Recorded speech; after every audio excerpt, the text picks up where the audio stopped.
मेरे अंदर एक क्वेश्चन था कि मुझे जो प्यार चाहिए वो मुझे नहीं मिल पा रहा है। लोग उस तरह से मुझे ट्रीट नहीं करते हैं, सब मुझे इग्नोर करते हैं। ना ही परिवार में कोई मुझे पसंद करते थे, ना ही सोसाइटी में पसंद करते थे। हर जगह से तकलीफ तक।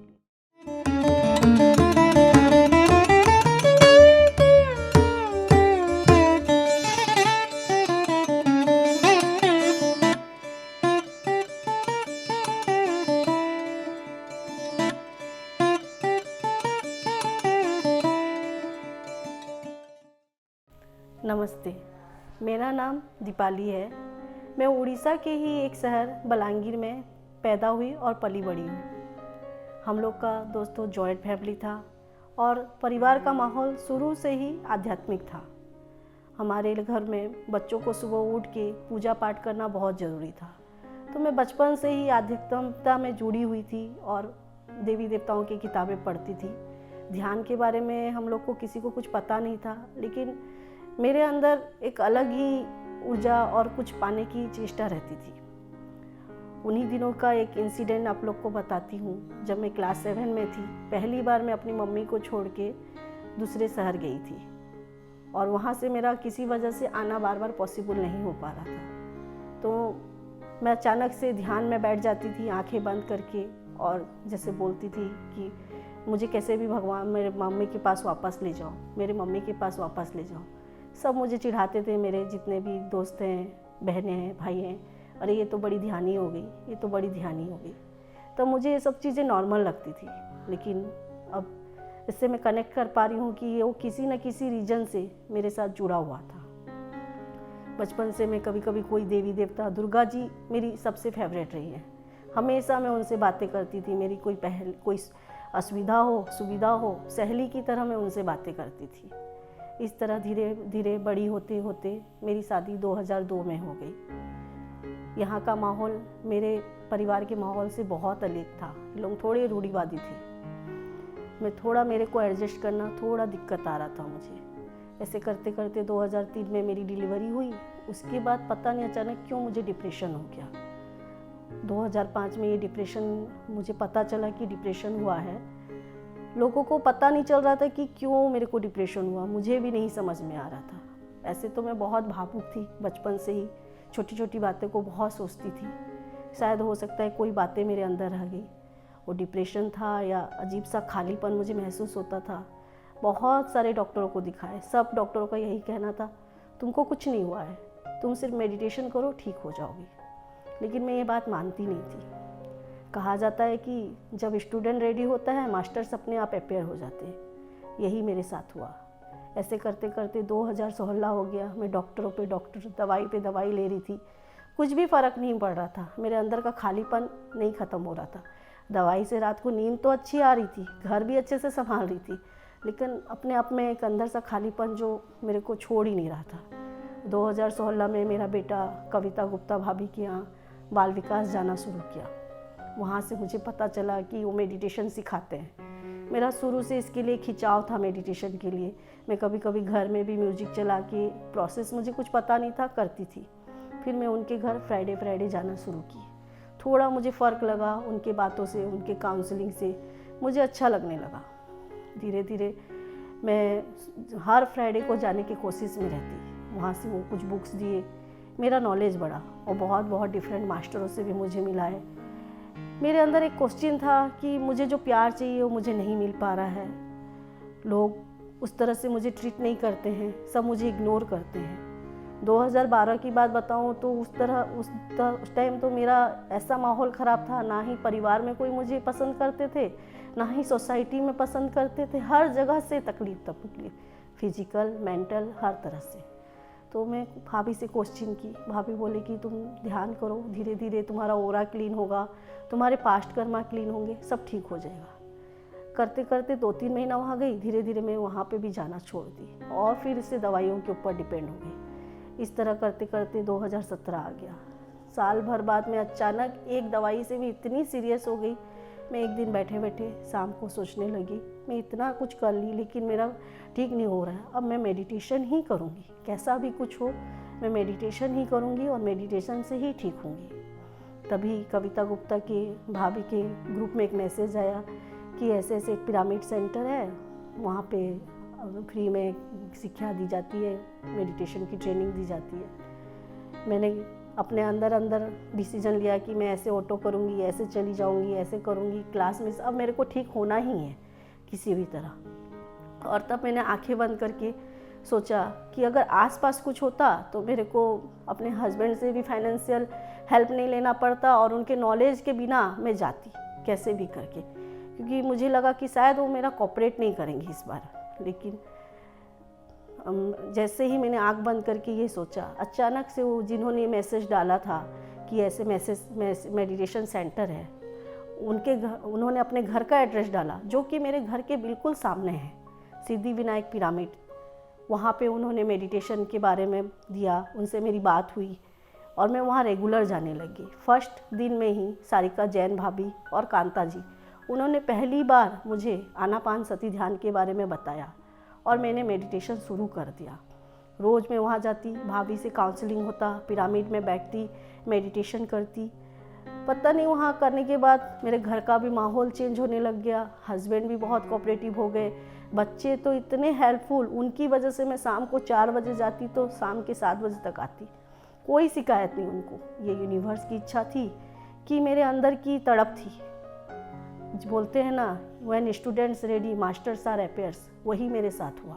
और उसके बाद एक चमत्कार मेरे साथ होते ही चले गए।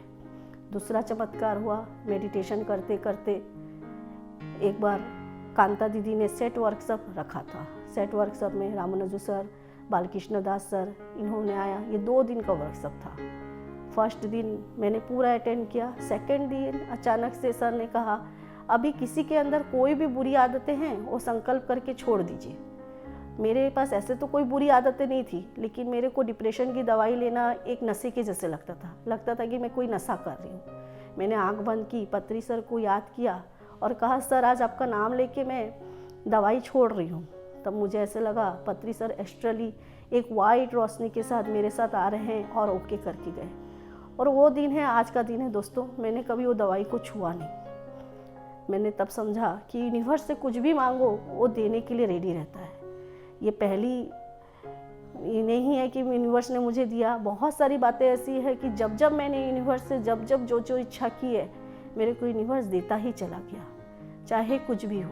फिर उसके बाद मेरे ओरा इतने अच्छे हो गए, लोग मेरे पास आके मेरे को प्यार करने लग गए, गले लगाने लग गए, सबसे मेरे रिलेशन सुधर गए, सबको देखने, सबका मेरे प्रति नज़रिया चेंज हो गया। मैं वही थी, लेकिन लोगों को लगता था मैं चेंज हुई हूँ, जबकि मेरा ओरा चेंज हुआ था या मेरे कर्मांश कुछ हुए थे। तो दोस्तों, मेडिटेशन से ये बिल्कुल पॉसिबल है कि हमारे कर्मांश धीरे धीरे कम हो जाते हैं, बैलेंस हो जाते हैं, जिसकी वजह से हम लोग लाइफ को सही तरीके से देखते हैं। और मैं जैसे बहुत जजमेंटल थी, जजमेंटल से नॉन जजमेंटल में आई। लाइफ के लोगों के प्रति मेरा नज़रिया चेंज हुआ। पहले मैं एक सिक्के के एक पहलू को देखती थी, अब दूसरे पहलू को भी देखने लग गई। मेरा पैसेंस बढ़ा। जहाँ छोटी छोटी बातों पे मैं गुस्सा हो जाती थी, विचलित हो जाती थी, वो सब बदल गया। अब ऐसे करते करते मैं मेडिटेशन लाइन में आई। मेडिटेशन मतलब मेरी ज़िंदगी का हिस्सा बन गया। मेरे हस्बैंड तो अगर संडे को घर में रहते तो बोलते तुम मेडिटेशन करो, खाना मैं बना लूँगा। मेरी बेटी तब टीनेज में आने लग गई, तो उसका हार्मोन्स चेंज की वजह से उसका और मेरे बिहेवियर में इतने डिफरेंसेस आने लग गए। रिलेशनशिप में मेरे हस्बैंड बोलते थे कि घर आने में डर लगता है, ऐसा लगता है कि कोई ननंद भाभी लड़ रही हो। फिर मैं मेडिटेशन में बैठी, उससे बात करने लगी। मेडिटेशन में धीरे धीरे उसको जो समझाना होता था मैं डायरेक्ट नहीं समझा कि धीरे धीरे उसको समझाती थी टेलीपैथी के द्वारा, जिससे उसका और मेरा रिलेशन अब ऐसा हो गया। मेरे हस्बैंड खुद आश्चर्य करते हैं कि ऐसा भी हो सकता है क्या। और मेरा दवाई जब छोड़ी, पूरा घर एक तरफ मैं एक तरफ, सब बोलते थे एक दवाई तो खा लेगी तो कोई प्रॉब्लम है क्या, लेकिन मैं नहीं मानी और दवाई छोड़ी। आज मेरे हस्बैंड का फिर से मेडिटेशन के प्रति श्रद्धा इतना बढ़ गया, वो कुछ भी हो जाए मेरे को मेडिटेशन के लिए मना नहीं करते हैं। जब ऐसे करके अभी लॉकडाउन की बात बताती हूँ दोस्तों, मेरे को एकदम साइटिका का दर्द होने लगा और मैं ये सब क्लासेस जूम में अटेंड करने लगी। तब अचानक मेरा सारिका सराफ जी से जान पहचान हुआ। उन्होंने मुझे एनास्थीसिया बुक रिकॉर्डिंग के लिए दिया। वो बुक मैं पढ़ रही हूँ, रिकॉर्डिंग कर रही हूँ। उस बुक से भी मुझे बहुत कुछ सीखने के लिए मिला। मेडिटेशन में मैं अब चाहती थी कि मेरा बेटा तो ऐसे बाल विकास जाके मेडिटेशन करता है, कविता भाभी लोग सब बोलते हैं बहुत बड़ा मास्टर से, और कभी कभी मेरे को खुद को ऐसे क्वेश्चन का आंसर दे देता है, मैं आश्चर्यचकित हो जाती हूँ कि ये कैसे आंसर दिया। अभी परसों का इंसिडेंट बताती हूँ। मैं दोपहर को सोई थी, अचानक से मुझे सपना आया, जीसस क्रिस्ट दिखे मुझे, और मुझे लगा मैं कफिन में हूँ, बहुत सारी लेडीज़ मुझे लेके जा रहे हैं नाचते गाजते। जब मेरे बेटे को ये सब बात बताया तो बोलता है कि सोचो आपने ऐसा क्या काम किया था, आपको सब सम्मान से लेके जा रहे हैं। मैं उसके बात को सुन के आश्चर्यचकित हो गई कि ऐसा भी हो सकता है। और मेरे बेटी को हमेशा सब बोलते थे कि तुम दिया तले अंधेरा हो, तुम्हारी मम्मी इतना मेडिटेशन करती है, लोगों को सिखाती है, सब कुछ करती है, तुम मेडिटेशन नहीं करती। अब अचानक से क्या हुआ, मेरी बेटी अभी 40 दिन का संकल्प ली है, बेटा बेटी दोनों रात को नियम से मेडिटेशन कर रहे हैं। दोस्तों 2019 में मैंने एक योगा सेंटर भी किया था एक मैडम के साथ मिलके। वहाँ सैटरडे मेडिटेशन होता था, बहुत अच्छा लगता था मुझे। मेरा शुरू से यही है कि मैं लोगों को ऐसी सेवा दूं कि उनको दवाई लेना नहीं पड़े और वो खुद ब खुद की मेहनत फिजिकली ठीक हो जाए, फिजिकली मेंटली। तो मैडम से थोड़ा मेरा जमा नहीं, और उस दिन शाम को तो ऐसे लगा कि कोई एनर्जी मुझसे बुलवा रही है कि तुमको और नहीं आना है। मुझे 5-6 दिन पहले से ही बेचैनी जैसी लग रही थी। 2019 5 फरवरी को मैंने वो सेंटर छोड़ दिया। पता नहीं उसके बाद वो सेंटर ही ये कोरोना की वजह से बंद हो गया। तब मेरे को ऐसे पहले तो मुझे बहुत दुख होता था, फिर मुझे लगा कि मास्टर्स कितने मेरा अच्छा चाहते हैं, वेलबिंग चाहते हैं, कि पहले ही मुझे ये सब चीज़ से दूर कर दी। मेरा ज़्यादा कुछ लॉस नहीं हुआ दोस्तों, लेकिन सब कुछ अच्छे से हो गया। मेरी एक फ्रेंड है संध्या, वो हमेशा बोलती है कि तुम मास्टरों से घिरी हुई रहती हो दीपा, तुमको पता नहीं है। और सच में मुझे अब एहसास होने लगा कि मेरे हर कदम में मास्टर्स मेरा साथ है। एक के बाद एक जो भी मैं आंख बंद करके मास्टर से मांगती हूँ, ज़रूर वो मुझे किसी न किसी रूप में देते हैं। दोस्तों ब्रह्मांड हमेशा हमको देने के लिए रेडी रहता है, बस हमको मांगने की देरी है। और जब से आई हूँ मेरे बिहेवियर में खुद को मुझे चेंजेस महसूस हो रहा है। मेरे घर में काम करने वाली नौकरानी मुझे बोलती है कि भाभी आप पहले कैसे छोटी छोटी बात पे गुस्सा हो जाते थे, आपसे बात करने में डर लगता था, अब लगता ही नहीं कि आप वही भाभी हो। लोग मेरे से सरल हो गए हैं बात करने में। मैं भी हर बात को हर तरह से समझने लगी हूँ। सब चीज़ अच्छा ही अच्छा हो रहा है। ये मेरा जर्नी को मैं हमेशा बोलती हूँ कि मेडिसिन से मेडिटेशन का मेरा जर्नी बहुत ही खुशहाल रहा। ये 3-4 साल में मुझे जो सीखने के लिए मिला, जो सहयोग मिला, जब भी जो मास्टर का सहयोग चाहिए मुझे ज़रूर मिलता है। और एनेस्थीसिया बुक के बारे में बताऊंगी दोस्तों, मेरे को हमेशा ऐसा रहता है कि मेरे को ऐसे कोई कमी नहीं है, जो मैं चाहती हूँ मिल जाता है, लेकिन मुझे लगता है कि मेरा एक अच्छा हो, नौकर चाकर हो, ये हो। तो एनेस्थीसिया बुक से मुझे यही सीखने मिलता है कि प्रकृति में हम लोग को जितना चाहिए उतना उस हिसाब से ही रहना चाहिए। प्रकृति के ऊपर सब छोड़ दो, फ्यूचर के बारे में कभी मत सोचो, प्रकृति हमेशा अपना अच्छा ही करेगी। और ब्रह्मांड और प्रकृति एक ही चीज़ है दोस्तों। प्रकृति से जुड़ के मैंने बहुत कुछ पाया है।